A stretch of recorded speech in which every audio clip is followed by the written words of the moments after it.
उठो भाई, क्या तमाशा लगाया हुआ है? तुम लोग यहाँ पर इबादत करने आए हो या सोने आए हो? अरे भाई, हमने इबादत अल्लाह के लिए करनी है, तुम्हारे लिए नहीं। और वैसे भी हम अभी सोए थे, सारी रात जाग के इबादत ही तो करते हैं। मैं जानता हूँ जो तुम लोग सारी रात इबादत करते हो, और वैसे भी अगर सोना ही है तो अपने खैमों में जाकर सो। देखो भाई, तुम अपने काम से काम रखो, हमारे मामले में टांग ना उड़ाओ। लगता है तुम लोग ऐसे नहीं मानोगे। मैं अभी जाकर इमाम साहब से आपकी शिकायत करता हूँ। पता नहीं क्या मसला है, इसको अच्छी खासी आंख लग गई थी। और नहीं तो क्या, खुद तो सारा दिन घर आराम करते हैं और हमें आगे लगाया हुआ होता है। लेकिन अगर इसने वाकई इमाम साहब को शिकायत लगा दी तो फिर क्या हो गया, लगा दे शिकायत लगाता है तो।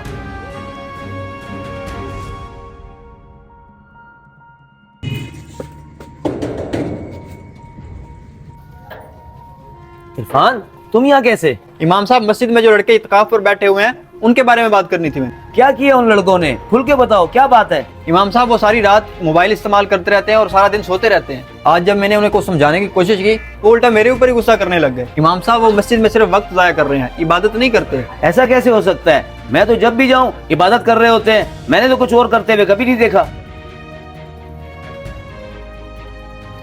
अरे इरफान आ रहा है, फेंक दे फेंक दे फेंक दे।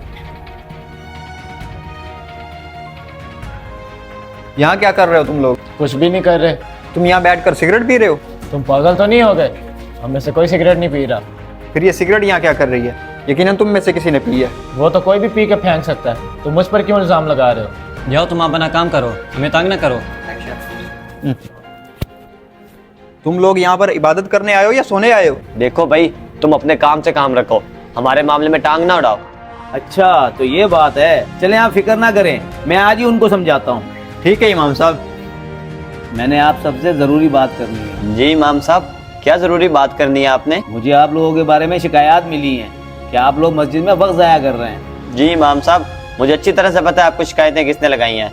खुद तो इत्काफ पे बैठते नहीं है, हमारे कामों में से कीड़े निकाल रहे हैं। वैसे भी इमाम साहब, हम थक कर थोड़ी देर आराम भी ना करें? शिकायत करने वाले को तो बस बहाना चाहिए होता है। देखिए, मैंने आपको पिछली बातें दोहराने के लिए नहीं बुलाया, बल्कि इसलिए बुलाया है कि हम आगे का वक्त कीमती बना सकें। आप सब बहुत खुशकिस्मत हैं कि अल्लाह ने आपको अपने घर में एतकाफ के लिए कबूल किया, वरना हमारे आसपास मोहल्ले में कितने ही लोग हैं जिनको ये फजीलत हासिल नहीं हुई। अब आप लोगों को चाहिए कि अल्लाह ने जो आप लोगों को मौका दिया है उस मौके का भरपूर फायदा उठाएं और अपने वक्त को कीमती बनाएं। हदीस शरीफ का मफहूम है कि जो शख्स रमजान के आखिरी 10 दिनों में अल्लाह की रजा के लिए एतकाफ पे बैठे, अल्लाह उसको 2 हज और 2 उम्रे का सवाब देता है। और इसी तरह एक और हदीस में आता है कि जो शख्स अल्लाह की रजा के लिए एक दिन एतकाफ पे बैठता है और उसका पूरा हक अदा करता है, अल्लाह ताला जहन्नुम से इतना दूर कर देगा उसको जितना जमीन से आसमान दूर है। लिहाजा आपने हर दिन का एक एक लम्हा कीमती बनाएं और अपने वक्त को जाया होने से बचाएं। जी इमाम साहब, आप बिल्कुल ठीक कह रहे हैं।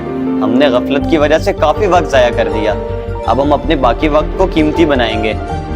एतकाफ पर बैठे लोग अल्लाह के बहुत करीब हो जाते हैं, क्योंकि वो 24 घंटे अल्लाह के घर में मौजूद होते हैं और अल्लाह से हम कलाम होते हैं, कभी जिक्र की शक्ल में, कभी कुरान पढ़ने की शक्ल में और कभी नमाज की शक्ल में।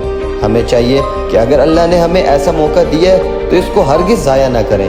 अगर आपको ये वीडियो पसंद आई तो इसे सदका जारिया समझकर आगे ज़रूर शेयर करें। मज़ीद अच्छी और सबक आमोज़ वीडियोज़ के लिए हमारे पेज को फॉलो करें। शुक्रिया।